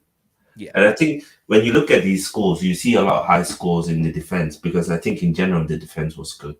The defense wasn't the issue. If the attack were good, we win this game because I don't think Newcastle had solutions to us. They scored from our mistake. Other than that, they weren't giving us threats. Absolutely. I 100% agree with you what you've said about the defence and Tomiyasu. Really improved on the ball, dropping into that middle of the pitch, overloading there, taking that sort of Zinchenko role. Not as progressive as a Zinchenko, but No. he's very good and solid. And what you get with Tomiyasu is wonderful 1v1 defending. I think he lost the ball at one point and was able to win the ball back, or at least give him a throw in that first or second half. I can't remember, but I remember the moment. And Tomiyasu leaps and bounds. He's really confident now and could stake a real claim in this team. And the reason why, I'll just say again, why Ben White is a bit lower is because he had a lot of the ball in the attack and not really doing much with it. So a few moments in defensive lapses. But I agree with me and King agree with you guys in the chat with a 7 right there. Wesbird says Tommy better on the left than he is on the right. Funnily enough, but still, do you agree with that, King? Yeah, it's kind of like, you remember Aspi for Chelsea. He was better as a left back than as a right back, because I think that they are never gonna be again a Reece James or Estepinian or Trent, but because they're so solid in defense, and Tommy is actually quite comfortable because he's 2-footed. He gets the angles right, so even if he's not as good as on the ball as a Zinchenko or as a good passer, because he's so comfortable on both feet, he's not gonna be in trouble. Absolutely, bro. Well said indeed. Right defensive midfield, Jorginho. Ooh, I want to give this one to you again because I think this is difficult to really explain because I don't think he was bad at all, Jorginho. No, Jorginho had a good game. Jorginho wasn't the problem in this game. I think he had a good game. He was controlling the game. Again, I think the structure and the build-up, it was good. I think Jorginho, I don't remember him being sloppy or making a mistake. I think I would give him a 6. I don't think he was amazing, but I think he was good. They didn't overrun us in midfield. Yeah. What my question would be to you though, was it a good Jorginho game, though, King? Or was it a good game from like what we saw from Jorginho, if you know what I mean? Because I wouldn't have started him. As I said, I would have started Zinchenko in midfield. That's what I would have done. So I wouldn't have started Jorginho even. It would have been Zinchenko, it would have been Rice, and I think Odegaard is injured, so it would have been. Yeah. He doesn't take the risks that Zinchenko does, and those risks again we don't. I think his confidence is gone. Yeah, since that Spurs moment. Yeah. Sure. Because you saw after that game, he made a similar mistake. It just didn't lead to a goal. The game after, I think it was against City, and they had a counter attack and they almost scored. Rico Lewis situation where he almost scored. Yeah, and I feel like since then, he's much more. He's not taking enough risk on the ball, and if it's something that Partey does sometimes, maybe too much, is taking risk on the ball, you know, and we miss that, and he's playing to be that guy, and he's not giving us that. So obviously, again, that's why the attack, they don't get the ball fast enough, so they can't be in transition. They have to wait, and then they become slow and progress. So yeah. Yeah, I hear you on that one. Mr. W says 5, average, tried hard. Mrs. W says 6, and she hits it out on the head here with this. He's so on pace, though. If he's not in the right spot, or not on spot with his pass or tackle, he can be caught out. I agree. And that's it's like, you know, when you're watching him, it's like you better win that now because you've committed. And if he goes past you, you're not recovering in this moment, and we're left to get in a counter-attacking situation, getting counter-attacked on. I would say 6. Are you happy with that? 6 for Jorginho? Yeah, Would you go yeah, I lower? think 6 is fair. You know, Jorginho should really have the role Elneny is having. Yes, absolutely. Yeah, that third man, comes on in games, close out. Yeah. Like what Holding used to be. Yeah, 100%. Close out. Yeah. And then play like the odd cup game or Sheffield United when we need to rotate legs. Or he can play in a big game. I mean, we saw Newcastle; he was excellent in this stadium last year, but not consistently. What's this now? His third game in a row, like fourth starting in a row. Yeah, Sorry, we didn't buy Jorginho to be doing this. No. Otherwise, I'd have said, Arteta, mate, you need to get him out in the summer and get someone else in to be playing this amount of games this regularly. But yeah, I don't hate him at all. Nah, not at all. He's a bit scapegoated by some of our fan base, but definitely he weren't bad today. And alongside King, you get the honours of this man. Arguably our man in the match alongside Saliba. Oh, yeah. That's like Declan, yeah. This is funny, People didn't want to give him credit. But because now he's playing for Arsenal and you see him in the spotlight week in, week out. Yeah. Like no one is talking about how much we bought him for. Like no one is mentioning the price tag. And that itself just shows you how good he is. And I think today again in defense, winning the ball, driving with the ball, he's amazing. I would probably give him 8.5. I think he was even better than Saliba, if I'm a bit better. I agree. Because he had more of an impact in the game and not just defensively winning it back, but attacking and going forward. Yeah. Do they allow me to do 8.5s on here? Let's see. They do. They do indeed. 8.5 for Declan Rice. Excellent game. What a signing. What a player we've got. Real leader. I'm glad with the players that I get on the back of my shirt. They're amazing. Oh, yeah. See that nice. Rice, baby. My favourite Arsenal player. I don't know. I can't say that Saka's still a footballer at Arsenal, but he's close to being my favourite player. Real leader on that pitch, in possession, out possession, excellent. And yeah, one of the signings of the season easily. And we wouldn't be. Where are we sitting in the table right now? Third. We wouldn't be anywhere. We wouldn't be top 4 without No chance. No, and it's a bit of a worry though, T, because he was supposed to come in to us, and we were supposed to be a settled team, but now he's the settler almost. It's true. It is a worry that coming in from West Ham when you were the best player by a mile, and you're coming into Arsenal, you're not the best player by a mile in terms of, when everyone's on their day, but you're the best player by a mile now at Arsenal. That's not. We want to be bedding in these types of players, and he's still got areas that he needs to develop. Me and you've both said that. Like we're praising him now, but there's things that we can see him take to the next level. Take those risks. Do it a little bit quicker. In through the lines in those tight spaces. We know you can dribble through them. You got that burst and acceleration, so you can definitely play those passes. We've seen you play those passes in big spaces. Now do it in where it's tight. Like that's the next thing we want to see from him. Would you agree? 100%. And he doesn't want to. He puts himself in a way so he doesn't have to turn with the ball. Yeah. So he doesn't want to have his back towards the attack. Mm-hmm.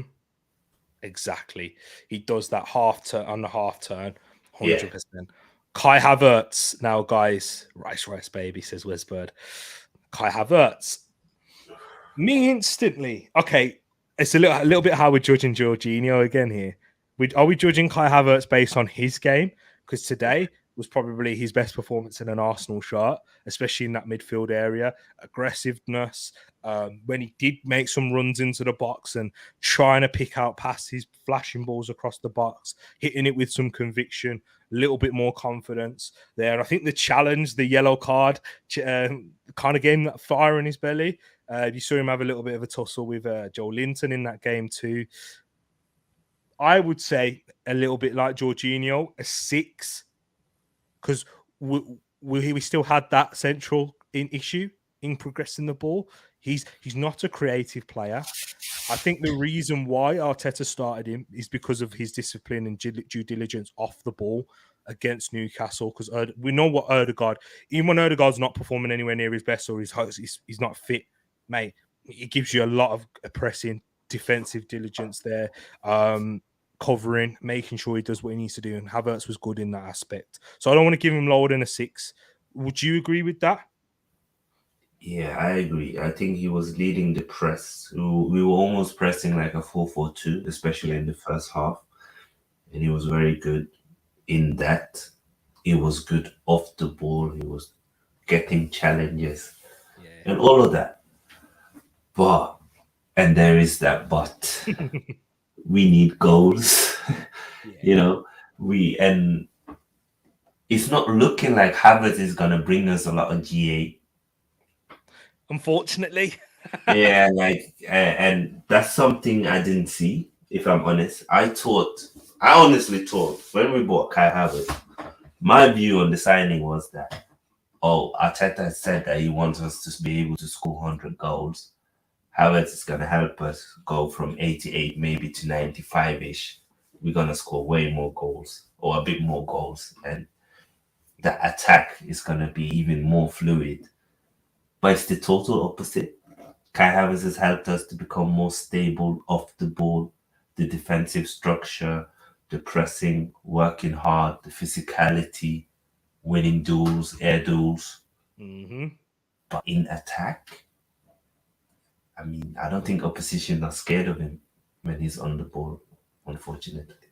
100%. Again, King, I barely disagree with you in the best of times, but that is exactly how I saw it. I thought we was going to get an improvement in the goal output from Granit Xhaka. Granit Xhaka got seven in all competitions last season. I thought all competitions, Kai Havertz should be hitting 12, 13, maybe 14 in all comps, maybe 8 or so in the Prem. Because that's what he got last season, playing as a striker. And I thought with how we play, that's what we'd get. Maybe a little bit leaking a little bit more chances, but that's why we got Declan Rice, who's much better out of possession, covers big spaces. But we haven't had that, as you said, complete opposite. Defensively look better with him, but in position, not getting into those chances enough in those dangerous spaces on a regular basis. So 6 for Kai Havertz, definitely. And this is what I love about you guys and the community that we've got here, and each and every one of you in the chat, Mr. and Mrs. W that are here in the comments, and those of you that are viewing. We've got an intelligent fan base here, and we've got an intelligent community that don't just look at things from, and my heart's aching, I'm going to be very emotional now, and just like when we lose, just criticize everyone, and when we win, he's the best player ever. Do you know what I'm saying? Like, properly analyze the game, analyze how our players been doing, even when we have to hold our hands up and say we're wrong at times. Love the community here, and big love to yourself as well, King, man. Hey, this is why I don't think there's anyone in the football world that I've ever met or even listened to that thinks the exact as close to me as King does. But man, let's go now into the left wing, Gabriel Martinelli. Our left wingers are struggling this season. Yeah. Whether it's Martinelli starting out there, whether it's been Trossard playing out there, whether it was Jesus playing out there, it's a problem. Yeah. And I don't necessarily blame them, though, King. No, it's not. It's the system. Like, it's obviously, we know these are quality players. Like, Martinelli is one of the best wingers out there, Trossard is a very competent winger, Premier League standard winger. Jesus can play very well on the wing. The problem is the system that we are playing. And, Granit Xhaka had a very good connection with Martinelli, and he was very good to get the ball fast to Martinelli, so Martinelli could use his pace and be in one situations where he usually wins. Now Martinelli doesn't have Xhaka there anymore. Now it's Havertz or it is Rice, and the ball is not coming out there fast enough, and they double up on him. And when they double up on him and you don't have an overlapping fullback and you don't necessarily have a number 8 who's going to make like Gundogan runs or Granit Xhaka runs, it's going to be hard. And that's why they are struggling. And, with Martinelli, he will always work hard. He will always try. He always tries, but it's not anywhere near enough quality or end product are we seeing. And it's sad because this was the season I thought Martinelli might be able to get 20 Premier League goals. Yeah. The way things are going right now. And his improvement and development. Yeah. He's not getting into those situations that he was getting into. Like he was almost like a second forward in certain part of the games. And, he was interchanging a lot with Jesus. And, one thing that I think people underestimate with Granit Xhaka was his ability as a passer. Absolutely. Yeah, getting that ball out as quickly to Martinelli. Bro, some of them crosses he made to Jesus and to Martinelli, like, they were spot on. Yeah. 100%, bro. 100%. What rating are you going to give him? I don't think I could give him more than a 5. It's hard, because if you take out the work rate, and obviously, we do have a system problem. What did he do to get more? Agree. Worked hard, tried to get into there, but didn't create, didn't score, didn't really look like scoring, didn't really look like creating either. So you can't give him more than a 5, indeed. Wesbird says, not showing enough, needs to sometimes cut in rather than always go on the outside or come down the line. Bit predictable, in my honest opinion. I think you're right. Yeah, add that variety in there. I do think, what I would say and add to that, Westbird, is we do, because of how slow we are to get the ball out wide at times, they're already being 2v1, or they're blocking off the inside. So they're saying, Martinelli, you have to attack down the out, because we know when you do go outside, you're not going to be crossing it into Eddie and Ketia. That's not how you play. That's not how. That's not the strengths of your striker up there either. So we'll play those percentages. We've got that. So that's where we lack a little bit of that, as you said. Someone like a Granit Xhaka King, get it out quickly, much quicker, and then there's big spaces for Martinelli to attack. Like his best game of late was against Man City, and that's because Man City leave big spaces because they liked Kyle Walker to try and recover in those areas. But that's what Martinelli loves. That's what he thrives off of. So yeah, I agree with that rating, King. Bukayo Saka, if you give him Martinelli a 5, King, I've got to give him a lower one. I've got to give him a 4. He's my favourite Arsenal player, and I think this is the lowest I've ever given Bukayo Saka in a rating, because there was the ball out there a lot. Again, I think he missed Odegaard. And we speak about this a lot and say, maybe Odegaard being in the left side of that midfield, it will help Saka, give him a bit more space, not as congested. I saw a lot of congestion still out there on that right. And not a lot of quality or end product. And that ball was out there a lot. And some of his decisions and touches, I think, yes, it was in the first half. There was one moment the ball got out to him, and where he needed to either get a shot off with his right foot or flash it across goal. He took a poor touch, and his touch was poor. Would you agree with what I've said there, or am I being a bit harsh? No, I think, if anything, you're being a bit nice. Really? I love Saka, I do. But he wasn't good. He was awful, unfortunately. And it's crazy because he had Dan Burn on toast the last time he faced him. And you can tell that Dan Burn was shook today, but he didn't make anything of it. It's like they got him rattled. Yeah. They put in a few hard tackles on him, and you can see that he was stressed. And then after that, his game was off, and he needs to step up. He is our star boy, and he's getting a lot of passes out to him. We need him to be more creative, but he's not. And again, the system is not suiting them. It's not getting the best out of our winners. It is a problem, and it is something, especially now that Jesus is out and he's going to be out for a few more weeks. Yeah. Arteta needs to find a quick solution, because we can't continue going into games being reliant on set pieces, corners, penalties, deflections. Like, it's not enough. Like, we need Bukayo, Martinelli, whoever's playing centre forward, whoever's playing attacking 8. We need them to be able to be in positions where they can harm teams, and they just aren't at the moment.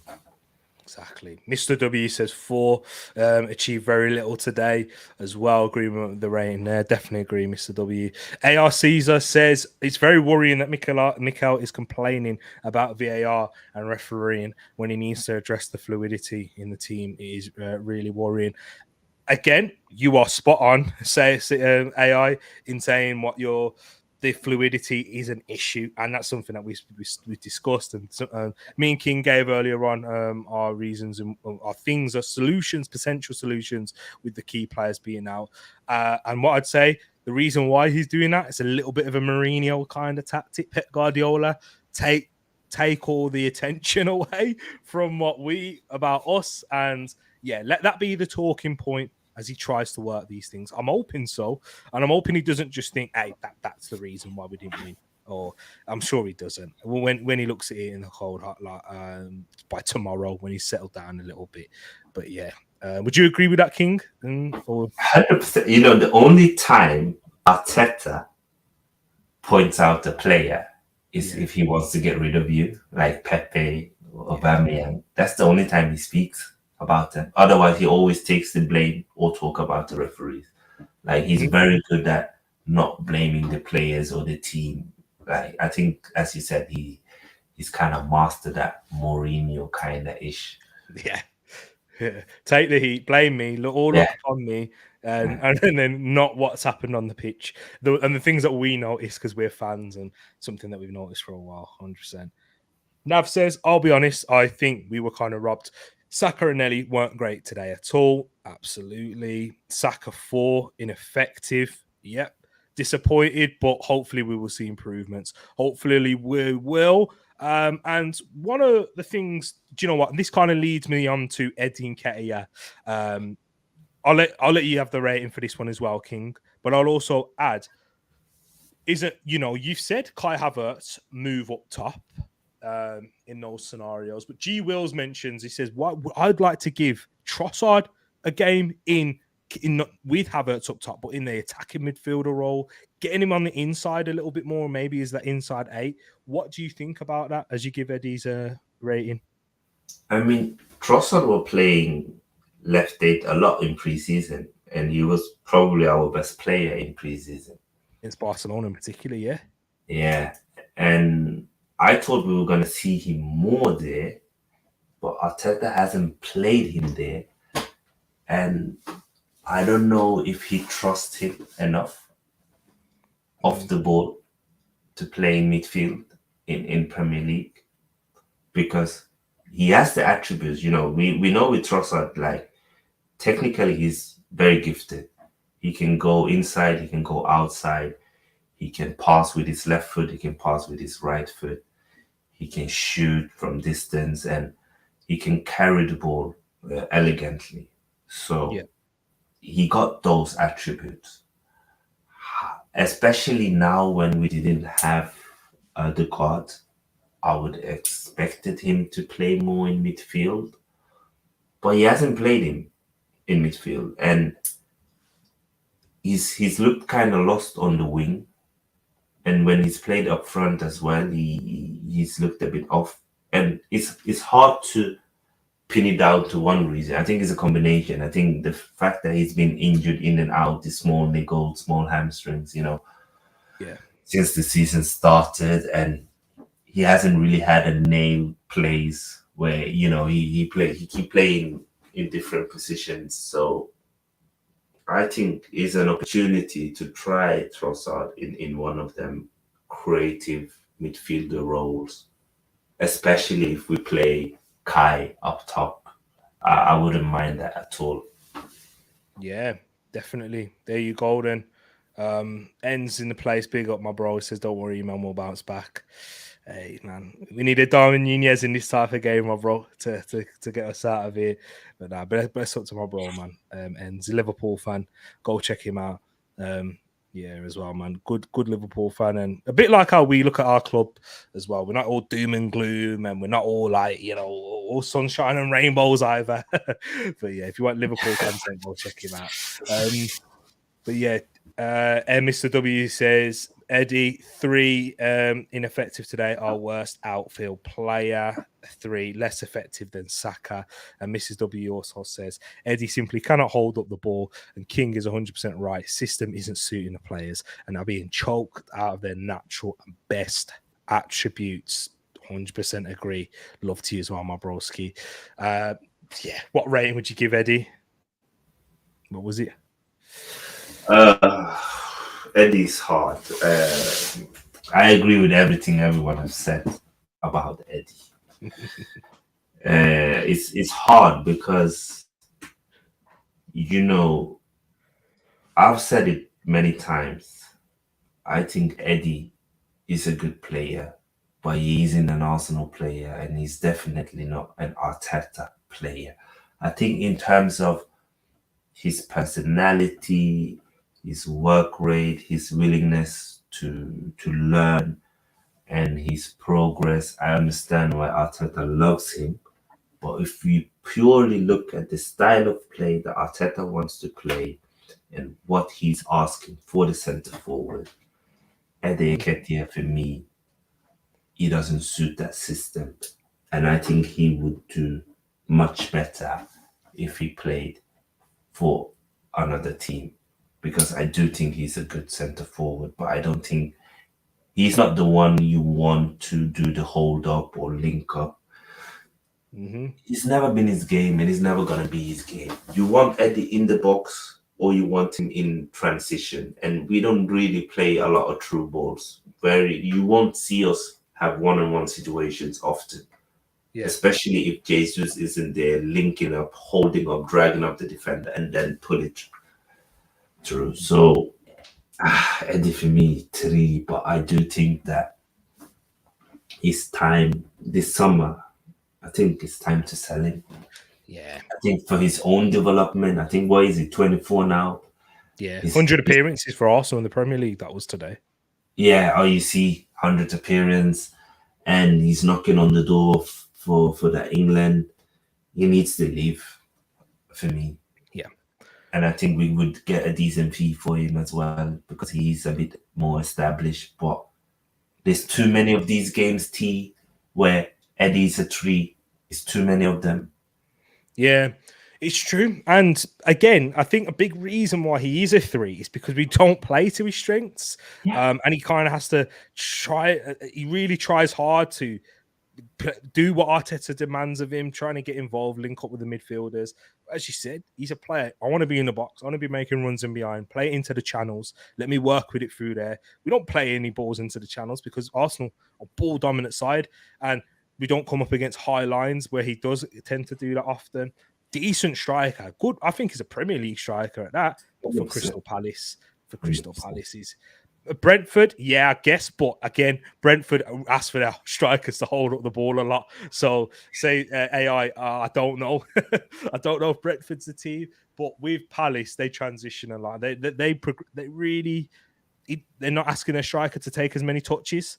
And and being as involved as because they got Eze, they got Elise, those types of players in there that really put it on the plate for him in transition in big spaces, and he'll just run the channels basically for them. But yeah, I hear what you're saying though.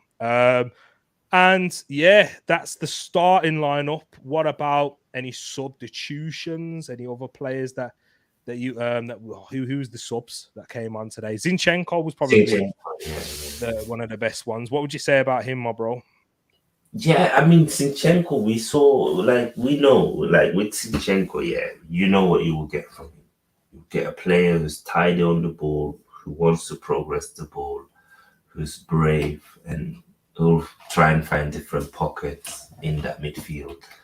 And this is why, for me, I don't understand why he didn't start in midfield, especially with Odegaard out.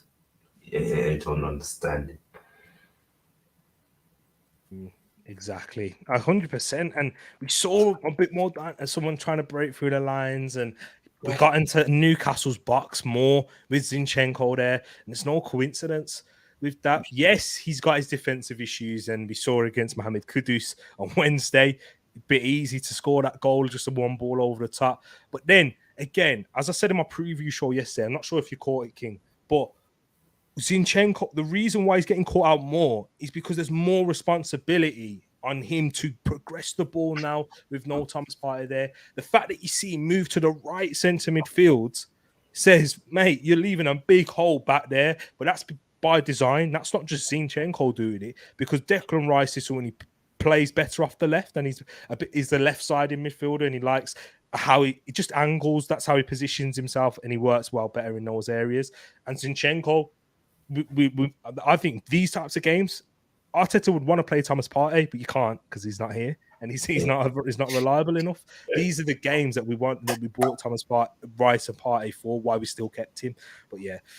What rating would you give for Zinchenko? Well, you gave Eddie the 3. I'm happy to give Zinchenko a 6. Is that all right for you? It's fair. But you know what I don't understand yet? Yeah. Why do we not play Zinchenko ahead of Jorginho? Because in terms of profile, none of them are quick or strong or physically fit. But he's better passer than Jorginho, and he plays in the double pivot anyway when he plays as a left back. So why can't he play there just as a midfielder? Exactly. I don't quite get it. Me and you, we're gonna have to champion this until Arteta does. Yeah. Is it something we are missing like that? Because I don't understand. It's true, because we don't get something with Jorginho that Zinchenko doesn't give us. Yeah, Zinchenko's issue, maybe when there's big spaces and then in those sort of areas, but that's Jorginho. I think he's better than Jorginho at that. He gives us a lot more energy, and even with someone who can dribble a bit better in tighter spaces than Jorginho does. So, Arteta, mate, why aren't you doing it when you think that this is a game for Tomiyasu at left back? Why isn't Zinchenko in the middle? Especially when Tomiyasu is playing left back, why isn't he in the middle? Because now you got that proper defensive line in Tomiyasu, Gabriel Saliba, and Ben White. Yeah. And you got Rice there as well. Surely you can play Zinchenko in midfield. Exactly. Something me and you, and you know what, where's Bird, me, you, and everyone else that listens to Tom's channel. Yeah, the Goonator. We'll have to ask, can you ask a question to Mikel Arteta? Yeah. Why he hasn't done it? Yeah. Why haven't you put in Zinchenko in the middle? Not necessarily telling him you should, just why? Because I don't quite get it. He's definitely got his reasons, because he would have thought of these things. Because he's more creative than me and you are. He's done things that we've, I never thought I'd have done that, or etc. Yeah. Like the Havertz signing, none of us thought of that. No. None of us thought of Havertz. Exactly. So why? What is your reason? But Zinchenko 6. The other subs, okay, man. It was Trossard. Vieira. Let's do Trossard and then Vieira. Yeah, we can do them combined because they weren't great. So what are you giving Trossard and Vieira, King? Another disappointing sub from Trossard, man. you know how much I rate him. Yeah, I got time for Trossard, but Yeah. he's not looking it this season. Bar 1 or 2 games, he's not looking it. But then again, is it the system then? Because none of our attackers looking it this season. You know, you can find 1 or 2 good games from every attacker, but then that's about it. You know, Jesus had 1 or 2 good games. Martinelli had 1 or 2 good games. Saka had 1 or 2 good games. Eddie had 1 or 2 good games, but no one has had 4 or 5 good games. It's true. We've not had that consistency with our attackers, and that's why we're not. Yes, we called for Trossard to start at the start of the season, but he got his start against Fulham. It's poor. Yeah. And we're not taking advantage of these. And he was good against Everton when he came on, good against PSV when he started that game. But then we've seen below par performances. I know he got an injury against Man City, but didn't do anything, wasn't involved in that game there. Yeah. And Even the West Ham game, he was West poor. Ham. Yeah, exactly.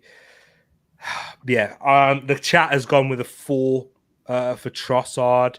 What about you? Are you saying a 4 for that one? Same for Saka, or 5? Would you give him any higher? Nah, 4. Oh, yeah. Can I just say the corners that he took, just atrocious. Atrocious. Yeah. But these are things that I don't understand yet. Yeah. Such a technical, gifted player who we know is excellent. What's going on there? Again, is it down to him? No. No.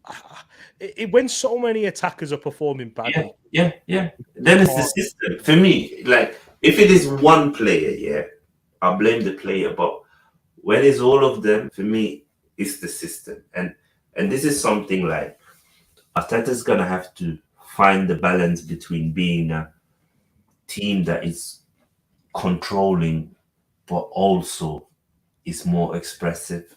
Yeah. Because we are a system-based team where we don't allow a lot of, you know how Wenger was very like, do whatever you want in attack. Yeah. Arteta is the opposite of that. But very rigid, structured. He's very rigid, yeah. But if you're gonna be rigid, you can't be rigid and be slow and break down teams. Not with these kind of players. I don't think so. I think you have to have different profile of players then. Absolutely. And I'm always looking at us compared to Man City because they're the bar, they're the standard. Man City, Julian Alvarez, Phil Foden, and then the big man himself who's out with an injury, Kevin De Bruyne. All have that ingenuity, all have that. Yes, they play in it. Until you get to the final third, you make sure you're in these positions in that part of the pitch. And if you move from out of there, then I'm pulling you out of the team, essentially. But that's where we need that. Take that moment, get a ball into the box, have a little drive, break through players, break through lines, dribble and drive. That's why do you think he signed Doku this season, guys? For that. He's done that. It's a player that genuinely, not Mikel Arteta, Pep Guardiola doesn't sign in that type of mode. An expressive winger, unpredictable at times, doesn't always pay off. But Nunez in midfield, I don't think he's an excellent buy, but the profile tells you I want someone who can break the lines with a drive, with a dribble, and this is the type. Wanted Declan in it. Yeah, that's it. They wanted Declan, someone who gives them that as well as defensive structure and then stability in there. This is why Pep is the best, and Mikel Arteta is a very intelligent coach, and I'm sure Pep's learned a lot of certain things, but he sees that thing one step ahead, and that's what we need from Mikel Arteta. I'm not saying you should have really seen this because teams are going to set up differently against us. What are you doing to combat that? What are you doing systematically to change that? We're not seeing it with our attack. Too slow. We are different. We are very different, but not to our benefit to our attackers. No. And that is something where he doesn't have time. Like, he needs to fix it now. Otherwise, it's going to be another season where we will finish in the top 4, but that's about it. Yeah. And we should be past that stage. We should have been the main contenders Mm-hmm. to City with Liverpool. Because I've said it to people before the season, Liverpool will be back. I think people forget how fantastic of a manager Jurgen Klopp is, and he showed it again. Exactly. You know, even without getting his 2 number 1 target as a number 6, he's still doing it. Mm-hmm. Exactly. They got clear deficiencies in there, but he's found a way. Arteta, we've got deficiencies. Can now you find a way? Can you do it quickly enough? Yes, we look better defensively. These are questions that we're posing. We're not against the manager. Look, me and King are probably his biggest supporters out of a lot of people that we know. But hey, we're not blind. We're not just pure propaganda. We like to try and be as objective as possible when we look at these things. So, and hey, if we are, let's say we finish top 4, even that top 4, we're not competing. We don't really do anything in the FA Cup. We're not in a title race, and we get knocked out of the Champions League again, like early on in the round of 16. Genuinely, yeah, we would. I'm talking questions. If he's like Arsenal, you got a decision to make on Arteta. And it's mad to say, even for me, because I'm a big Arteta in and that. Like, but again, we're at a different part of our stage now, development. And the reason why I think you have to be a little bit more ruthless now, King, we signed players 4-year contracts. Saka, Saliba. I know Rice on a 5 or 6. He might be on something a bit longer than that. But a lot of the players that we've retained are 4 years. Yeah. You're telling me after this season, that's 3 years. And then what happened that season is next season is you have to like win a big thing, win a big trophy there. Like not just competing, like you have to win it.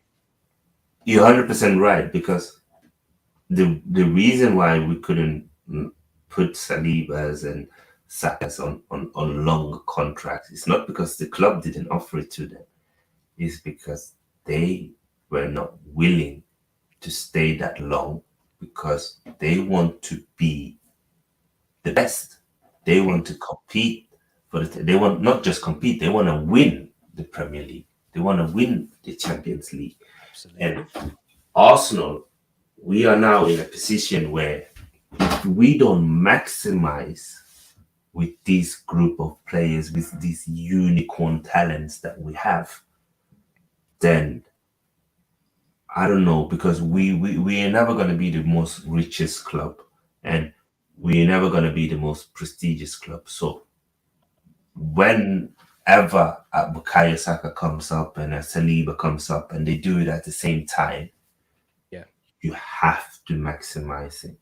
Like we saw Liverpool when they had Van Dijk, when they had Salah and Mane, they maximized it. Yeah, they didn't win as much as City did, but they were there. They went to 3 Champions League final. They won 1. They won 1 Premier League and then lost other 2 with 1 point difference. So they were always there, and they won every other trophy that you can win in club football: the Club World Cup, the Carabao, the FA Cup. Like, you can never take that away from them, and that's probably why Van Dijk stayed. Are you telling me that if Liverpool didn't win the Champions League and then didn't win the Premier League, that Van Dijk would have stayed? He would have gone. We saw it with Suarez. You think Suarez loved Liverpool? Yeah, exactly. You think Coutinho wouldn't have stayed? But they wanted to win, and as much affection as these players are showing to the club, bro, don't be fooled. They will move on. You think Bellingham wouldn't have want to play for Liverpool, but with that mess that was going on, it was a risk. Exactly. And that's why I went to Real. A place where you're guaranteed to compete at the very least. Yeah, for the biggest and best trophies. You're right, man. And King, this is why I'm saying I like the fact that we can look at these things in that way, and it's not seen as, we're being hysterical because of our first defeat of the season. No, this is that the 4-year contracts is okay. I'm willing to stay, and I like what we're building here, and I like the atmosphere in it, etc. But we got 2 years really to prove that we can win. That we will win. Think of it as 2 years contracts, because guys, if by the time they get to 2 years, we're renegotiating. So 2 years time, we're renegotiating again. And what position are we in then? Have we won a big trophy? We're sound. We could even probably get them to a 5-year contract at that stage, and that's be their last big, well, not their last one, but their biggest contract there that they'll get, because they'll be in their prime years then. Or, you know what? I want to go elsewhere. Saliba, Saka could do that, and even though it's his club, they want, if they are what we think they are, they'll want to win. People, they will want to win. That'll be their first and foremost. So absolutely, at the moment, seems like a place that is looking to go in that direction. But what the issues that we got on the pitch? Man City on the bar. Man City lost 3 games this season, 2 in the Premier League. And what? We've lost 1. Man City are ahead of us. Draws are as good as defeats in this Premier And we League. beat them. Don't forget that was a 6-point game. We beat City, and they're still ahead of us. And that's the level we're at, guys. It is cutthroat, and we kind of need to be of that level. We need to be as cutthroat. We're against the best in the league. And Pep, there's rumors of saying that he's going to sign a new contract, guys. Rumors saying he's going to sign a new contract. He knows there isn't an institution in club football that is as good as Man City. Yeah, exactly. Big up to everyone that's watching right here, right now. Anyway, I really do appreciate you all. Love to you guys in the chat as well. It's been. I've needed you. It's been good therapy, guys. It has been, and it's a good way to reflect after our first Premier League defeat of this season. I just gave Fabio Vieira a free there because there wasn't really much to discuss with Fabio Vieira's game today either, bro. But King, an absolute pleasure to have you back on the channel, my man.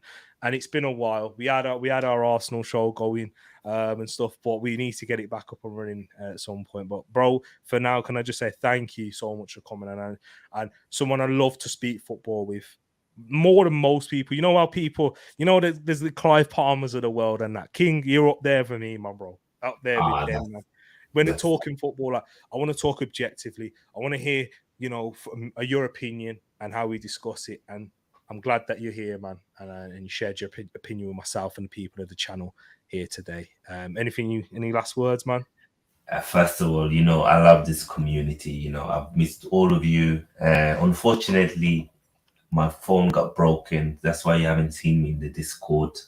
But I haven't abandoned you. And T, thank you for having me on. It's always a pleasure to talk to you about football, to talk to you about Arsenal.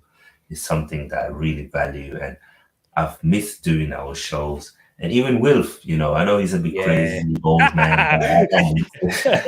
Yeah. Our brother Will. We always give him banter and that, but my brother Will. Hey, but carry on. What was you saying, my broski? But yeah, it was much needed. I think, especially when it comes in a time like this where we haven't lost the game and now we're lost, and with the controversy, it's good to talk about it in a mature way. Not be too reactionary, but also not be in cuckoo land and look like, oh, everything is just amazing. It's just the ref's fault, or it's just VAR.